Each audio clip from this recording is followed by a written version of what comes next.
If you're new to this congregation, you need to know that our movement began as a liberal Christian movement, although we are now much more theologically diverse. And some of the writings and readings I'll be providing with you today will be based upon William Ellery Channing's very liberal Christianity of the early 19th century. Wednesday, May 5th, later this week, marks the 206th anniversary of William Ellery Channing's Baltimore sermon. The Baltimore sermon was delivered by Channing at the ordination of a young minister who had been called to the ministry of the First Independent Church of Baltimore, later renamed the First Unitarian Church of Baltimore, the first liberal Christian church established outside of New England. Channing's sermon became the defining document for the Unitarian movement. He gave the theological foundation for Unitarianism in the United States. Henceforth, in fact, only 7 years later, the Unitarians and the Congregationalists would separate as religious bodies. Channing defined the grounds for this break between theologically liberal and theologically conservative branches of a religious body founded originally by the Puritans who settled much of New England, especially Massachusetts. It is estimated this sermon in book form became the best-selling non-Christian work in the United States thereafter for the next 8 years. Everyone wanted to read what Channing had said, especially those who disagreed with him. He became the most renowned Unitarian minister in the nation. Channing became the minister of the congregation now known as the Arlington Street Church in Boston. Across the street, on the sidewalk, across the street from the church on the other side, is a statue to William Ellery Channing. It's a memorial to him put up by the people of Boston. After his sermon, Channing wrote mostly on theological matters for a time. He was known to have strong opinions about the major issues of the day beyond theology, but he kept those thoughts to himself, expressing them only in private. He was comfortable in his position in society, and members of his congregation might not share his radical thoughts. The Boston area Unitarian ministers knew that Channing was an abolitionist, but he did not speak publicly about his views. The issue of slavery was divisive in Boston, so much so that even now, if you go into Boston, there are 2 private men's clubs founded in Boston around this time when Channing was there. One was the ones who wanted the abolition of slavery, and the other ones were the ones who were opposed to the abolition of slavery. And you thought all Yankees were in favor of the abolition. That's not true. Lowell, Massachusetts, had the greatest concentration of textile mills then in the United States. The New England economy and the national economy thrived on exporting cotton, clothing, and cloth. Slavery made that production inexpensive and profitable. New Englanders were split on the issue of slavery because they were invested in the production of Southern cotton, and some of those investors were probably in Channing's congregation. One day, Channing crossed the Charles River to appear at Harvard Divinity School, his alma mater. In a quiet room, he read a student abolitionist publication. He put the paper down and stated aloud that it was poorly reasoned and unlikely to sway anyone's opinion toward ending slavery. In response to that indictment of their paper, one of the Divinity School students responded that yes, it was not a great work. But what were they, who were young and inexperienced, who were lesser intellects, to do when greater men like Channing remained silent. That statement hit Channing profoundly and convinced him that his silence on the issue only helped the continuation of slavery. He became a publicly ardent abolitionist. He wrote the book entitled Slavery, and he started giving speeches in favor of abolition. Channing participated in public debates in Boston about slavery. He realized that his status and intellect were useless if they were not to be engaged in the effort for human rights and freedom. He needed to risk making people in New England feel uncomfortable about the truth. He needed to talk about what slavery was really like. Our own Jan Phillips bought a sermon at the church auction a while back. He asked me to consider what Channing would do in our current national situation. This is not an easy task. However, I relish the idea of walking around in William Ellery Channing's mind a little bit.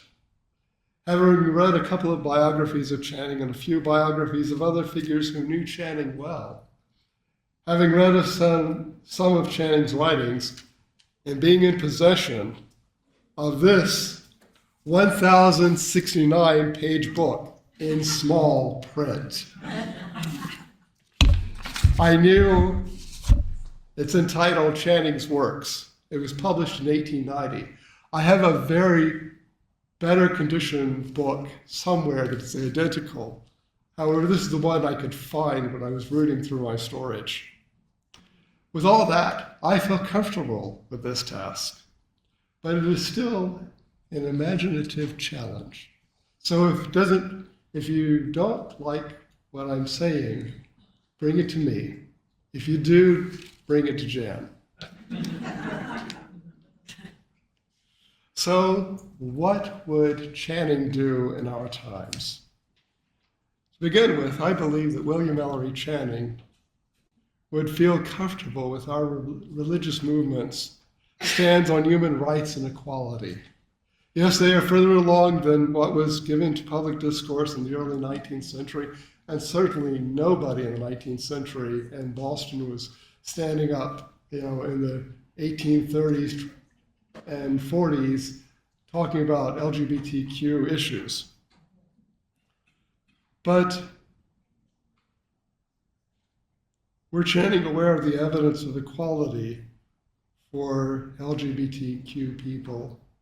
For example, I believe he would be supportive.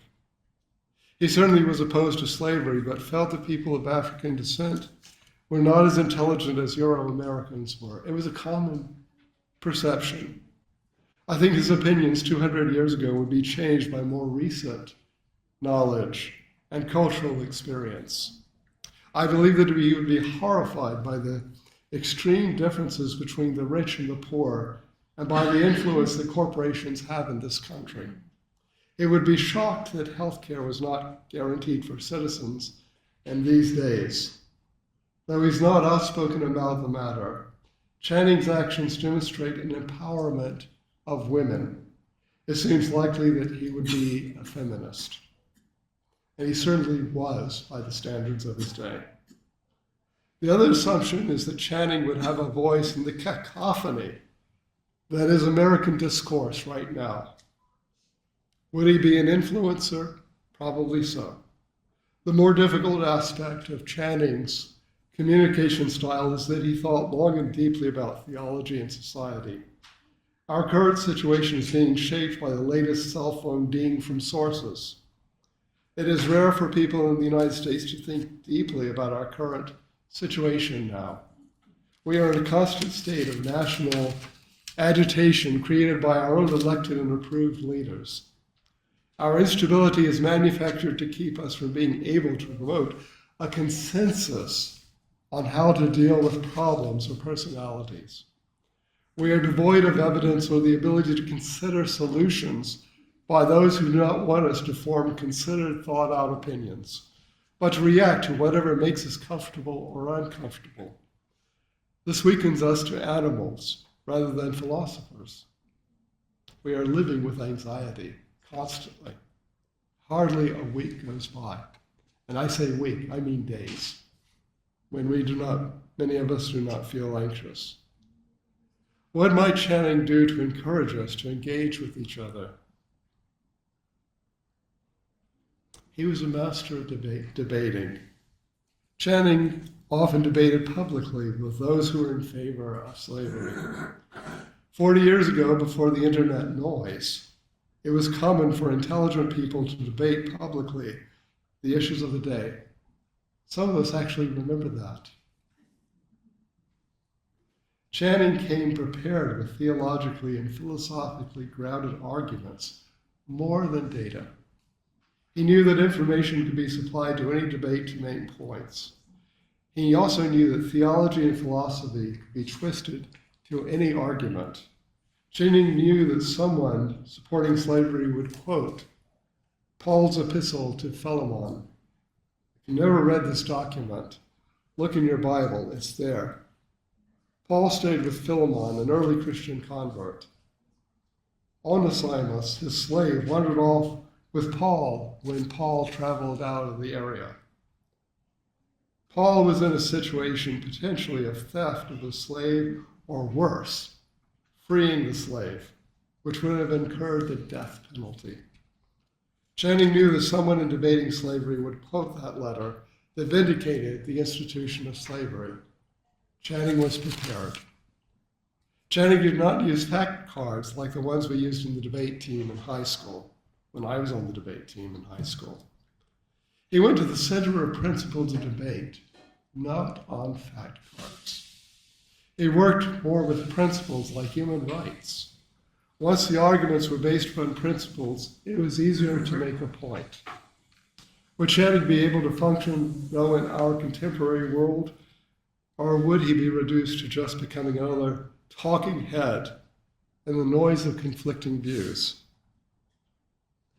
That is not something I can answer right now.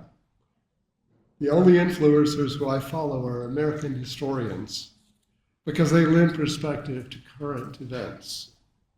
Channing, though, did something important in his time. Besides being a leading voice for Christianity and a leading voice for the abolition of slavery, Channing offered encouragement to others. At his time, Channing knew people who were famous and sometimes people who were not yet renowned.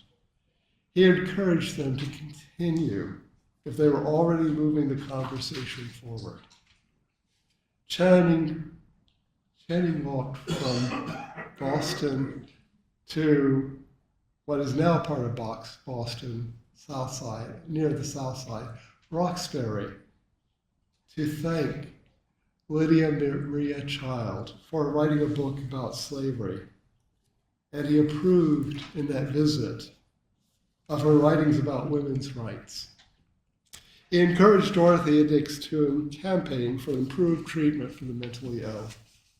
He maintained correspondence with women's rights activist Elizabeth Parker Peabody, or as they say in Massachusetts, Peabody. That was the way Channing was. He was in favor of the gradual emancipation of women. He noted that many women of his time had very little or no education, and that their lack of learning and real-world experience meant that they would not be able to think as well as many men because they were not being reared to be full citizens, but only connections to their husbands or male relatives. Channing was therefore in favor of full education for women, including college opportunities, so they would be prepared to be capable of citizenship in a democracy. Channing did not live in a time when racial and ethnic diversity was common in the United States. And in the South, there were enslaved people of African descent, and some small number residing in the North. Even though there were pockets of people who are not of English descent, like in Allentown and Bethlehem and the Lehigh Valley, most of the population of the United States was predominantly of English Protestant stock in his era. The Irish potato famine began 3 years after Channing's death, so never had the experience of a United States that was multi-ethnic in the same way. However, it seems likely, given his advocacy for the abolition of slavery and support for the advocacy and agency of women, that Channing would be supporting diversity in all the ways that we understand it today. It seems likely that he would be scandalized by the extent to which our country has fallen, with armed men killing citizens, immigrants imprisoned, and no accountability for the Department of Homeland Security. William Ellery Channing was as disgusting with politics in his time as some of us are in ours. It seems likely that were he with us in our times, that he would be troubled by the political situation. By the way, the only time I have ever heard the term political situation used, as I am using it now, was in the history of the Nazi era. And people talked about the political situation. And it is embarrassing to me that that connection was made in my mind when I was writing this, but it also fits. I think that while Channing might have sided more with one group than another, he would have recognized that only two political parties in a democracy are insufficient to represent all the sectors of a society as diverse as our own in our own times. I suspect that Channing would not be overly keen about our political system and might move for more groups that could be representative of America's actual values. Accordingly, I end this reflection on Channing in 2026 with his own warnings about political parties. He wrote this in an article called The Union, where he was reflecting on the state of the United States. He writes, "In closing, we are aware that we have said much in which many of our fellow citizens will not concur. Men of all parties will probably dissent from some of our positions." He's using the royal we, by the way. "But has not the time come when the vassalage of party be thrown off? When we may speak of the past and present without asking whether our opinion will be echoed by this or that class of politicians? When we may cease to condemn or justify en masse? When a more liberal and elevated style of discussion may be introduced? When we may open our eyes to the faults of our friends and may look at subjects which involved our country's welfare in the broad, clear light of day? This style of discussion we are anxious to promote, and we feel that whoever may encourage and diffuse it will deserve a place among the most faithful friends of freedom." These words are by William Ellery Channing. Let us close this reflection with this prayer. God, deliver us from all prejudice and unkindness, and fill us with the love of truth and virtue. So be it. Blessed be.